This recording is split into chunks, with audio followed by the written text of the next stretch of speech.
Over the last year, there have been a lot of different hype watches, specifically in the affordable end. It felt like a lot of the skew towards what we were talking about was more in the $200, $300 to $700 range. And one of those watches that really came to a lot of attention is the Cityzen Tsuyosa. And that came in different dial variants, and they were all colorful, and it was seen as kind of an alternative to either the Tissot PRX or a more affordable version of the Rolex Oyster Perpetual. But it was all pretty standard, and it looked similar to a lot of the other variants. What I have today is actually a different version of the same model where they swapped out the dial with a hand-painted enamel dial. Now first, I want to mention this is sent to me by IFL Watches. They sent this to me. I do not have to send it back. They're known mainly for their different limited edition hand-painted watches, this being a different model version of it. They have a Tissot PRX version of the same sort of thing where they have hand-painted enamel dials, but they're even more well known for their Casio or Casioke different variants. All of those you can find on their website. But this one specifically I was interested in because most people see this watch as an affordable version of a lot of those higher end watches that you would buy from Rolex or Omega that are getting into these colorful dials and these sports style watches. Now this one does have an integrated bracelet, which you can see as a detractor, but I'm gonna go through mainly some of the high points of things that I notice and really enjoy.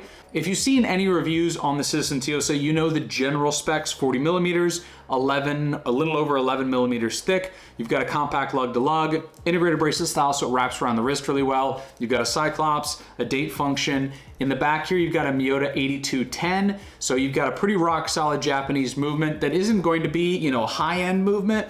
It isn't gonna say Swiss in terms of who made it on it, but it is going to work. It's gonna function great. It does have a 4 o'clock crown that's recessed really well into the side of the case here. It does make manual winding impossible. Not entirely impossible, but pretty hard.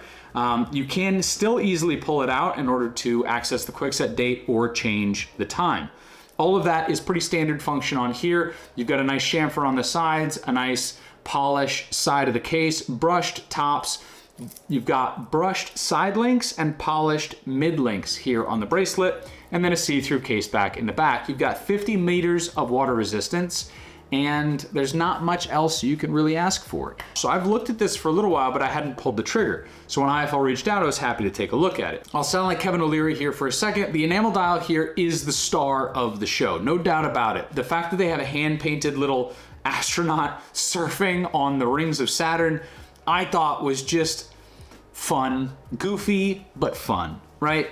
Now, whether or not it's worth the price point, we can get into a little bit later, but the point is the watch itself is interesting, and they've done this on multiple different variants where they have these sort of goofy dials, and goofy dials are kind of in right now. You've got obviously Studio Underdog being very popular from his watermelon all the way up to his current Pizza Party limited edition watches. You've also got watches that are coming out from different companies where a man in a tube in a pool is somehow telling the time as he moves around the pool.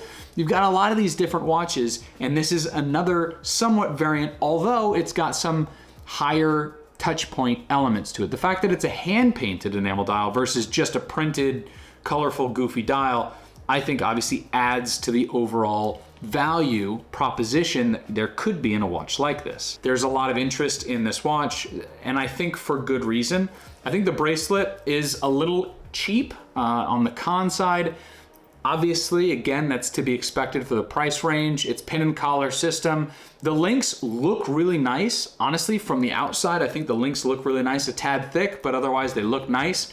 They feel relatively thin. They do pinch your hair on your arm a little bit if you have a lot of arm hair. And the clasp here, being a stamp clasp, is pretty cheap.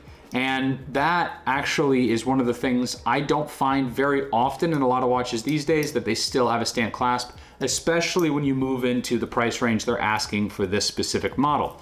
Now, if you're gonna look at just the dial and the head of the watch, I think mainly it's just pros. The watch head is very compact, very wearable.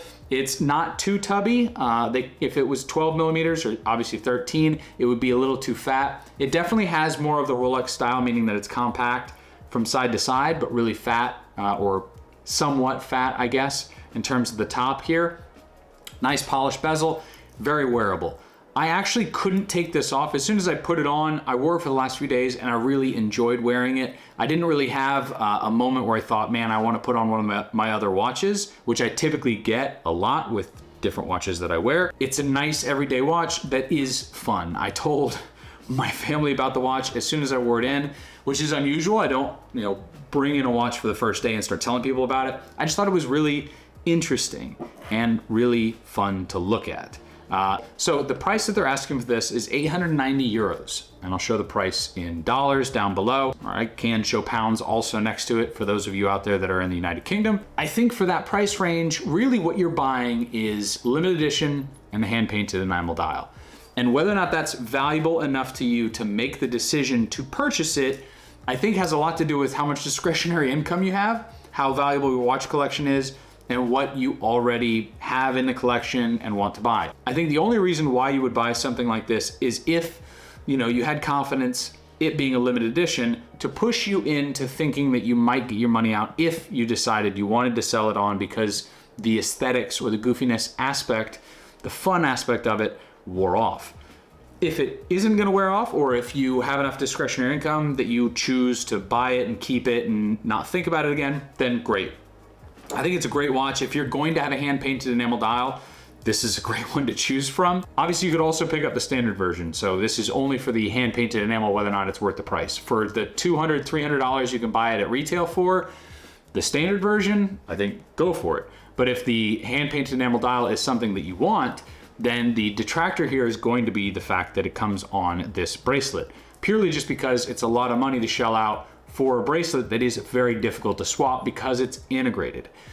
In order to actually take this off and put a new bracelet or strap on here, it's gonna be measuring the lug width here at this tiny little opening, make sure that it flares out to match the existing lugs here at the case, or the head of the case of the watch.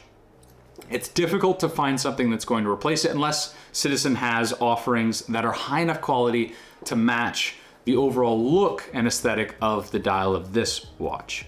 I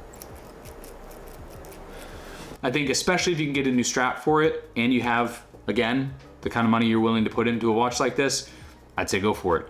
It's super interesting, super different, very goofy.